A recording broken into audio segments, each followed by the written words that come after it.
같은 말씀이 되는데, 침례의 문제를 좀 깊이 생각해보고 또한 오해가 없기를 바랍니다.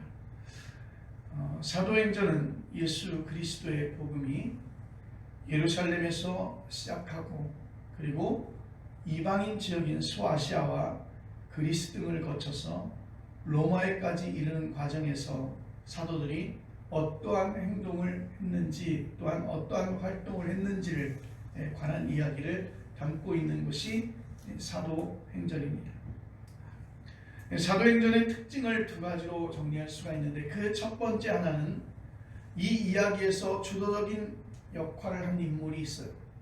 그 인물이 있는데 그 인물이 사도 바울이라는 사실입니다.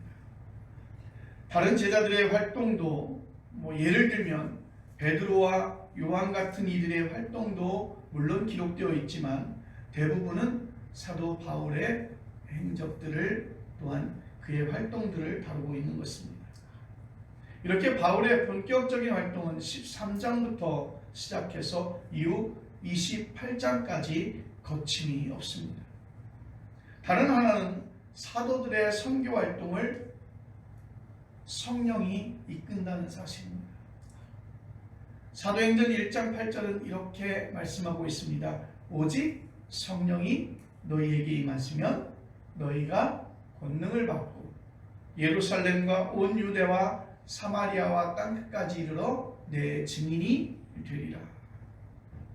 이어서 사도행전 2장은 예루살렘에 있는 마가 요한의 집 다락방에 모인 제자들과 여러 무리에서 내린 성령 현상을 우리에게 들려주고 있습니다.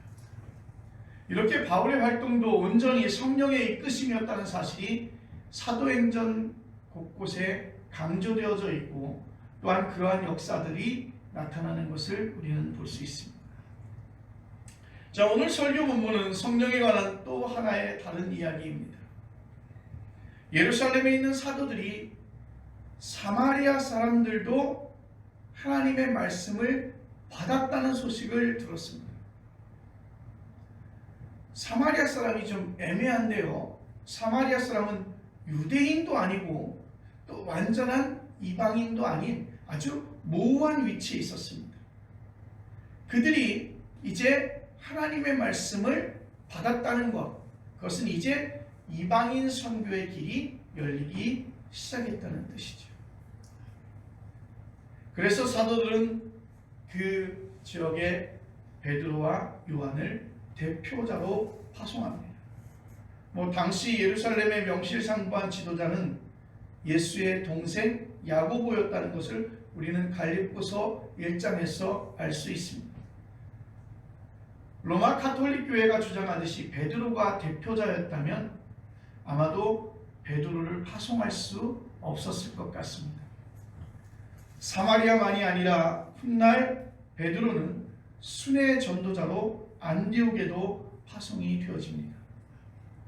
안디옥에서 이방인과의 식사 문제로 떳떳하지 못했던 베드로를 갈라디아서 2장 11절 말씀 속에서 보면 바울이 책망한 일도 있었어요.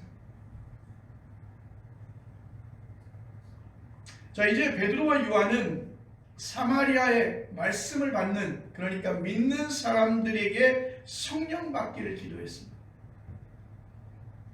그들이 성령을 받지 못하고 오늘 성경에 보니까 주 예수의 이름으로 무엇만 받았다? 침례만 받았다는 것이죠. 그래서 베드로와 요한이 그들에게 안수하자 그들이 성령을 받았다, 그렇게 기록하고 있습니다. 여러분, 이런 말만 듣고는 그 사람들에게 성령을 받은 어떠한 모습, 우리가 인식할 수 있고 인지할 수 있고 바라볼 수 있고 증명할 수 있는 모습으로 성령 받기 전, 성령 받은 후 이것이 이렇게 눈에 띄면 좋겠지만, 이렇게 베드로와 요한이 안수하고 그들이 성령을 받았다라고 하는 이 말씀이 실제적으로 저희가 이해하기 매우 어렵습니다. 초기 기독교에서 침례라는 종교의식이 지금처럼 분명하지 않았습니다. 예수께서는 침례자 요한에게서 침례를 받았지만 본인이 다른 사람에게 침례를 베풀지 않았습니다. 예수의 제자들도 침례를 받았다는 분명한 증거가 성경에는 기록되어져 있지 않다는 것이죠. 침례 요한의 제자 가운데서 몇 사람이 아마도 예수님의 제자가 훗날 되었다는 것은 분명합니다. 그들은 물론 침례를 받았겠지만 사도행전에 따르면 침례 요한의 침례와 성령 침례가 구분이 되어집니다. 사도행전 1장 5절입니다. 요한은 물로 침례를 베풀었으나 너희는 논날이 못되어 성령으로 침례를 받으리라. 아멘. 앞에서 짚은 땅끝까지 이르러 예수의 증인이 될 것이라는 구절에도 침례에 관한 언급은 없지만 성령은 기록되어져 있어요. 사도행전 18장 24절 이하에서 에베소에서 행한 아볼로의 활동이 나옵니다. 아볼로는 예수에 관한 것을 깊이 있게 가르치기는 하나 요한의 침례만 알았다고 그렇게 말하고 있습니다. 나중에 바울이 에베소에 가서 그 사람들에게 주 예수의 이름으로 회개의 침례를 베풀었습니다. 그러자 성령이 그들에게 임하였고 방언도 하고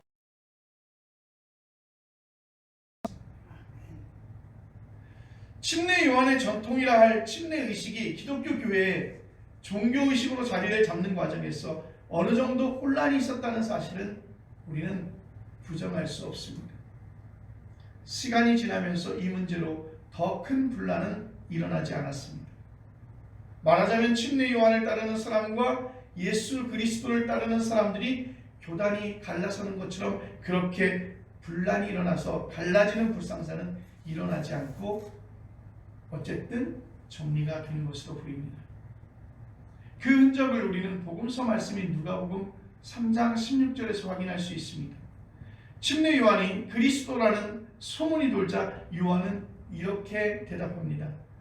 나는 물로 침례를 베풀지만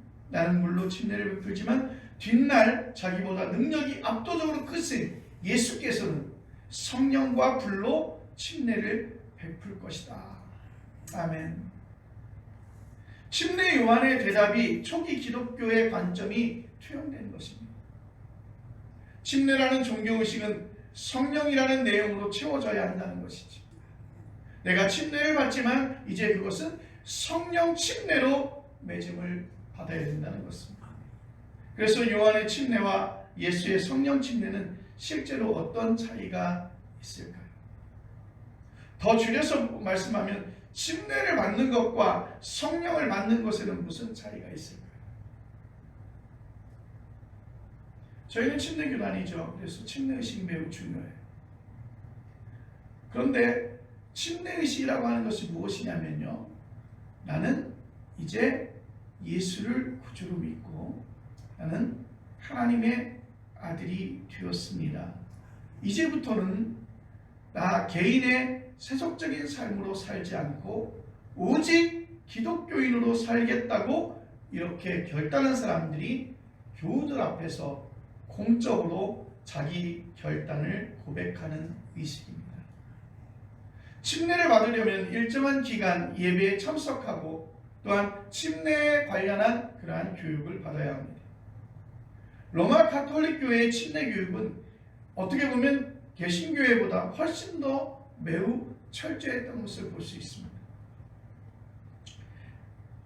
아주 특별한 상황에서는 이런 준비 없이 침례를 베풀 수도 있어요. 어떤 경우냐면 평생 교회에 나오지 않던 사람이, 평생 예수를 알지 못했던 사람이, 아니면 예수 그리스도의 부름에 응답하지 않았던 사람이 이제는 위중한 병에 걸려서 죽기 직전에 침례를 받고 싶다고 요청하면 일정한 신앙 고백을 거친 다음에 침례를 베풀 수 있습니다. 물론 위중한 가운데 있기 때문에 정말 침례의식의 가장 중요한 물속에 잠기우는 일은 안 되겠지만 침례를 베풀게 되죠. 근데 여러분, 중요한 사실이 있습니다. 여러분, 내가 침례를 받았다는 것만으로, 내가 침례 받은 사람이라고 하는 것만으로 그가 참된 그리스도인이라는 사실이 보장되지는 않습니다.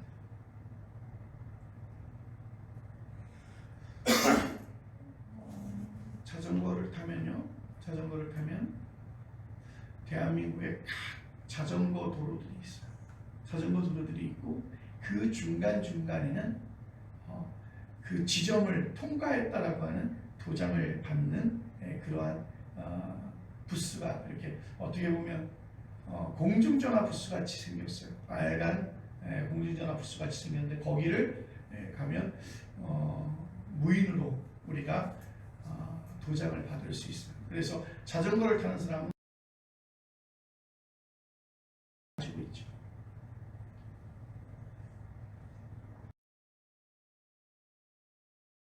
않지만 이렇게 그 자전거를 타는 어떤 사람들이 가지고 있는 어떤 루틴처럼 그렇게 사용되어지고 있습니다.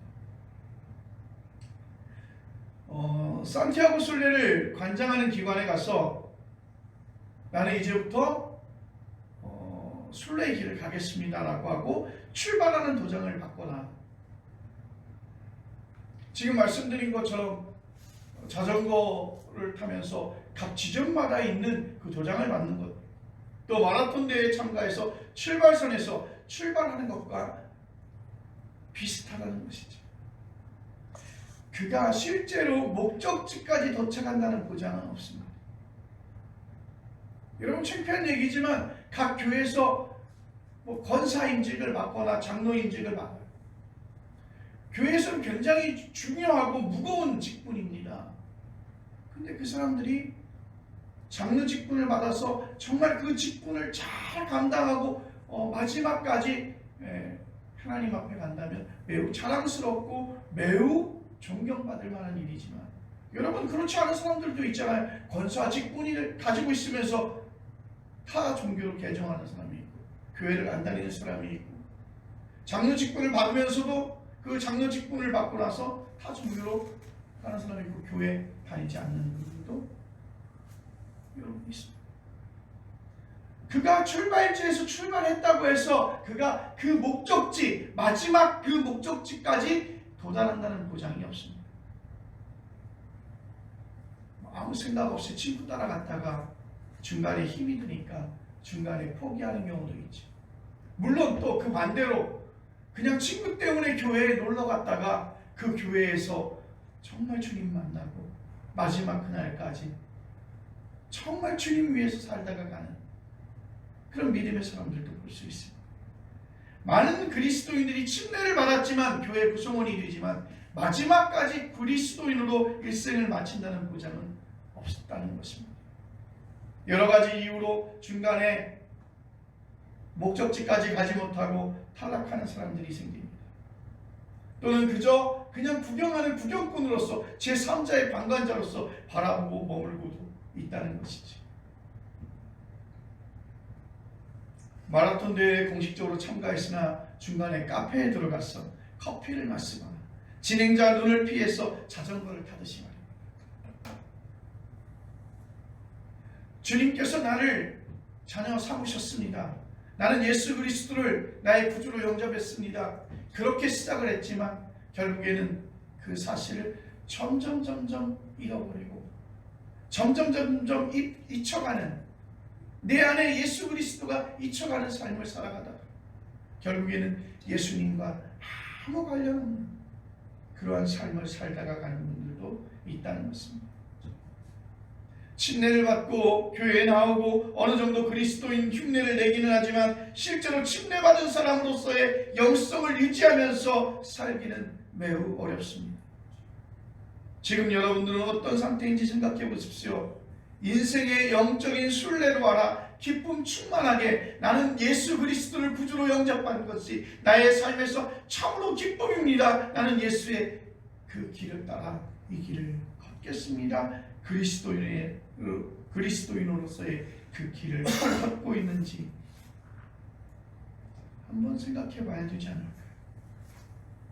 침례와 관련해서 다음의 사실을 알아야 합니다. 침례는 단순히 교회에서 행해지는 종교의식만은 아닙니다. 세상에서도 침례는 세속적인 방식으로 베풀어집니다.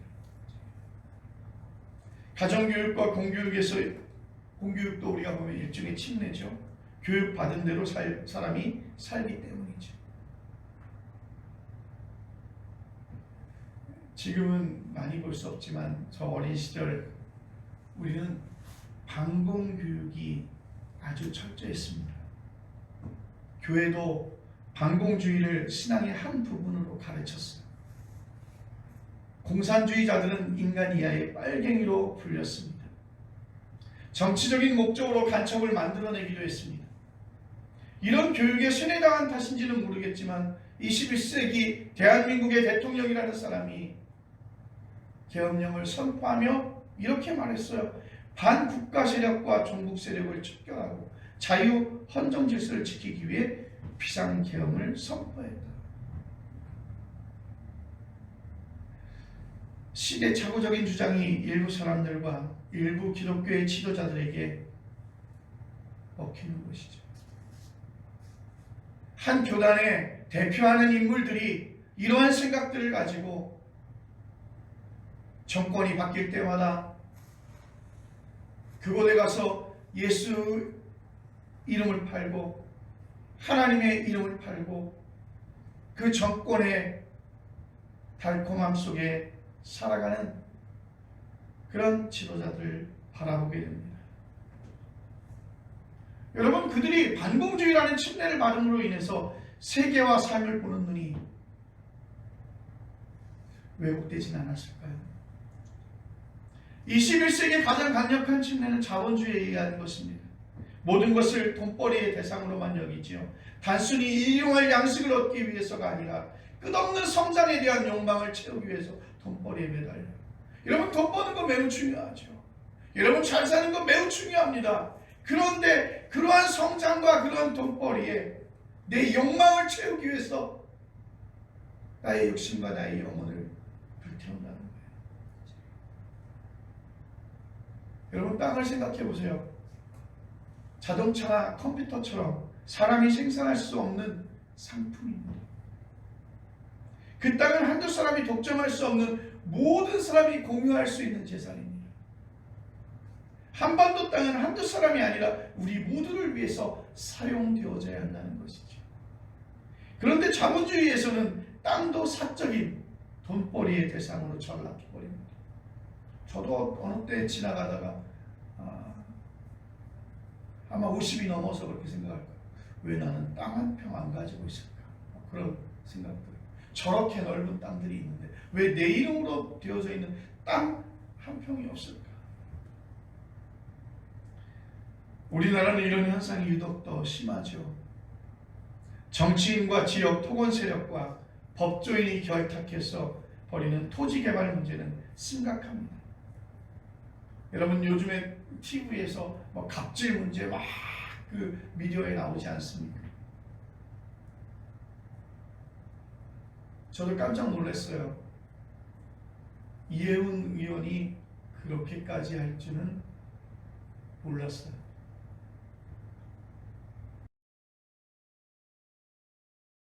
분이에요. 근데 실제로 그렇게 살지 못하잖아요. 여러분, 그리고 그 주변에서 그 이혜훈 의원을 공격하는 국회의원들, 그들은 떳떳할까요? 저는 그렇게 생각합니다. 걸린 사람과 걸리지 않은 사람의 차이다.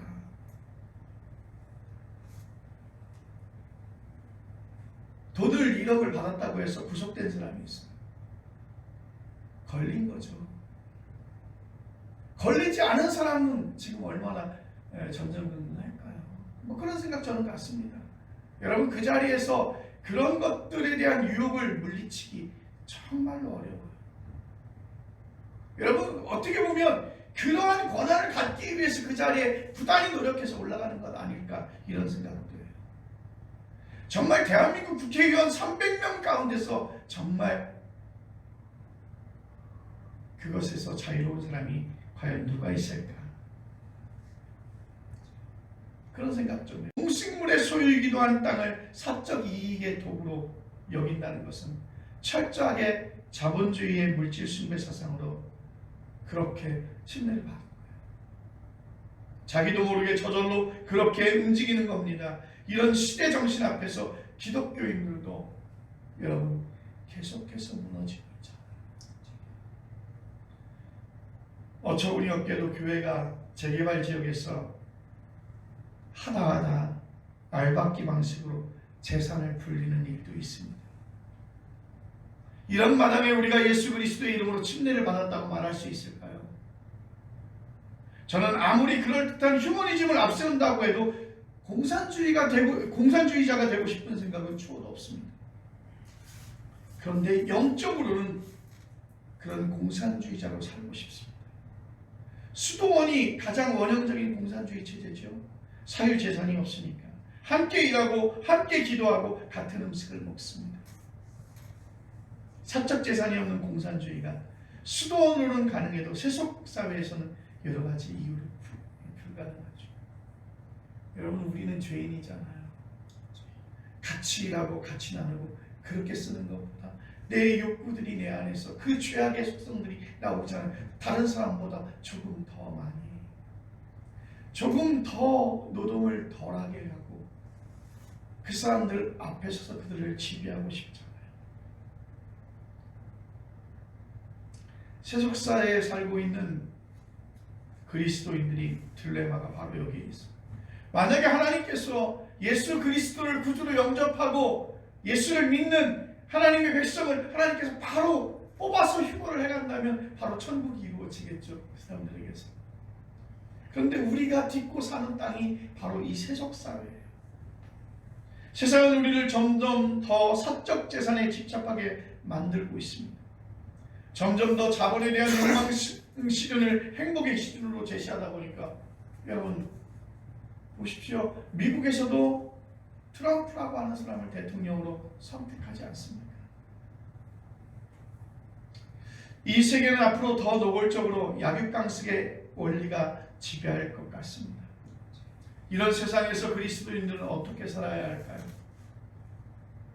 저도 구체적인 방법은 잘 모르겠지만 다만 방향만 말씀드릴 수 있다면 그리스도인으로서 종교의식으로서의 침례에 머물지 말고 성령 즉 거룩한 영을 받아야 한다는 사실을 여러분 기억하시길 바랍니다. 여러분, 침례는 매우 중요한 것입니다. 내가 예수 그리스도를 구주로 영접 예수 그리스도의 이름으로 내가 침례를 받는 것은 매우 중요한 것이지만 그렇지만 그렇게 종교의식으로서의 침례의식에 머물지 말고 성령 침례를 받고 성령의 사람으로 변화되어야 된다는 것입니다. 다시 말하면 형식적인 그리스도인이 아니라 성령의 본래 의미라 할 생명의 영이 충만한 그런 그리스도인들이 되는 것입니다. 오늘 설교 본문 마지막 절인 17절, 베드로와 요한이 사마리아 사람에게 안수하자 그들이 성령을 받았다. 사도행전 2장 4절에 따르면 방언이 성령을 받았다는 증거이고 사도행전 19장 6절에 따르면 방언과 예언이 그 증거라고 하고 있습니다. 바울은 성령의 열매를 갈라디아서 5장 22절에서 말하기도 합니다. 침례는 무엇인지 분명하나 성령을 받았다는 말은 알아듣기 어렵습니다. 모호해 보이고 그래서 오해도 일어납니다. 예전에는 교인들이 성령을 받으려고 여러 가지 인위적인 노력을 기울였어요. 심지어 방언을 가르치는 일도 있었습니다. 그런 현상은 뭔가 특별하게 보여서 호기심을 끌만했어요. 또 이런 은사가 성령을 받았다는 결정적인 증거는 못 됩니다. 우리는 성경 전체를 통해서 이 문제를 생각해 봐야 하는 것입니다. 성령은 거룩한 영입니다. 생명의 영이고 진리의 영이고 창조의 영이고 종말의 영입니다. 여기서 먼저 영이라는 뜻의 그리스어 퓨누마, 그래서 퓨누마는 바람과 비슷합니다. 눈에 보이지 않습니다. 강력한 힘으로 나타나기도 하고 사라지기도 합니다. 어제 강릉에는 강한 태풍급의 바람이 불었어요. 눈에 보이지 않습니다. 근데 그 힘은 우리가 느낄 수 있는 것이죠. 지금은 별로 없지만 강릉에 오주 까만 대나무들이 되게 많았어요. 제가 있었던 시동에도 뒤에 대나무 밭으로 이루어져 있죠. 생명력이 얼마나 강한지. 근데 바람이 불지 않는 조용한 날인데도 대나무 숲 한쪽 구석에서 대나무 잎이 살짝 흔들리는 모습이 가끔 눈에 들어와요. 그걸 보고 그 구석에 바람이 분다는 것을 느끼는 것이죠. 더 핵심적인 것은 바람을 우리가 소유할 수 없다는 사실입니다. 바람이 강하게 부는 날 바람은 순식간에 사라지죠. 영도 이와 같습니다. 영을 우리가 느낄 수도 있으나 그것을 소유하는 사람은 없습니다. 성령을 받았다고 자랑하는 사람이 있다면 그는 성령과 관계없는 사람입니다. 성경과 신학에서 성령을 하나님의 영 그리고 예수 그리스도의 영이라고 말합니다. 하나님을 경험하는 수준에서 성령을 경험하고 예수 그리스도를 경험하는 수준에서 성령을 경험할 수 있다는 뜻입니다. 다시 말씀드리면 바람이 있기도 하고 없기도 한 것처럼 성령은 있기도 하고 없기도 합니다. 공기가 움직이면 바람이 나타나듯이 하나님을 실제로 경험하게 되면 그리고 예수 그리스도를 경험하면 성령을 받는 것입니다. 밤새도록 목이 쉬도록 고함을 치면서 기도할 때 경험되는 어떤 감정적인 고향 상태가 아닙니다. 타악기와 전자악기 그리고 춤추는 이들의 격렬한 율동, 찬양 사역자들이 멋진 구 등등이 동원되는 찬양과 경배 유의 집회에서 참석했을 때 느끼고 있는 심리적이고 감정적인 엑스터시가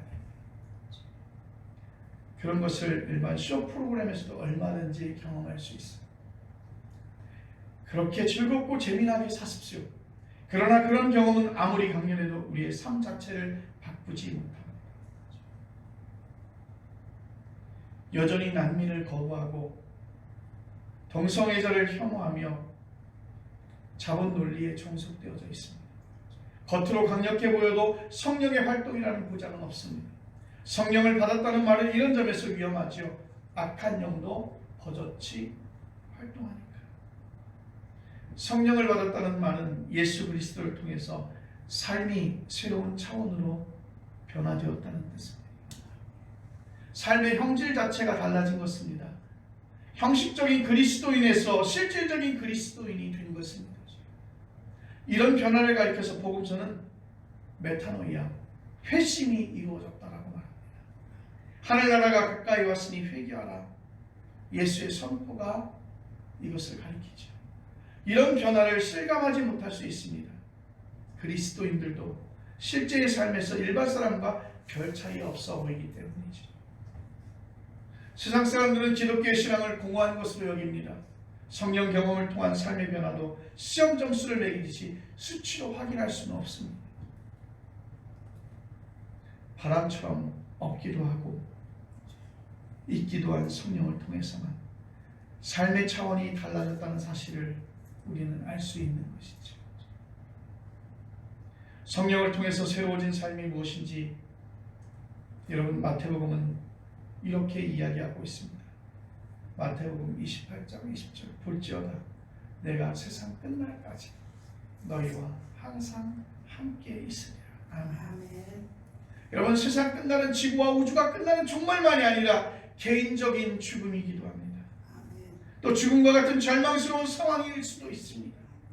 그런 순간에 여러분의 곁에 누가 있습니까? 임마누엘의 예수께서 함께하는 한다는 사실보다 더 마음 든든한 일이 어디 있겠습니까? 이 사실의 실체 안으로 들어가는 것이야말로 성령을 통한 참된 변화입니다. 내가 아무리 어려운 그 일정 속에 내가 아무리 힘들고 아무리 펼쳐 나올 수 없는 그러한 고난 가운데 있어도 나랑 함께 하시는 예수 그리스도.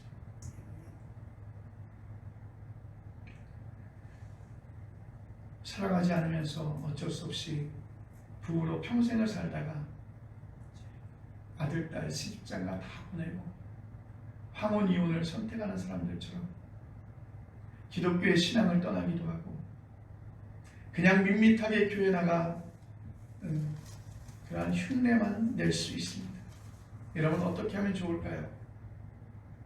침례라는 형식에 머물지 말고 침례라고 하는 형식의 종교의식에 머물지 말고 침례의 본래의 원뜻인 성령을 받으라는 말씀에 여러분에게 드릴 말씀이 없습니다. 사랑하는 귀한 성도 여러분, 의식 속에 머물지 말고 주님께서 내게 뭐라고 말씀하시는지, 하나님께서 이 땅에서 내가 어떻게 살기를 원하시는지 그 말씀에 귀 기울이며 살아가는 성도님들 되어지기를 간절히 축복합니다. 기도하겠습니다.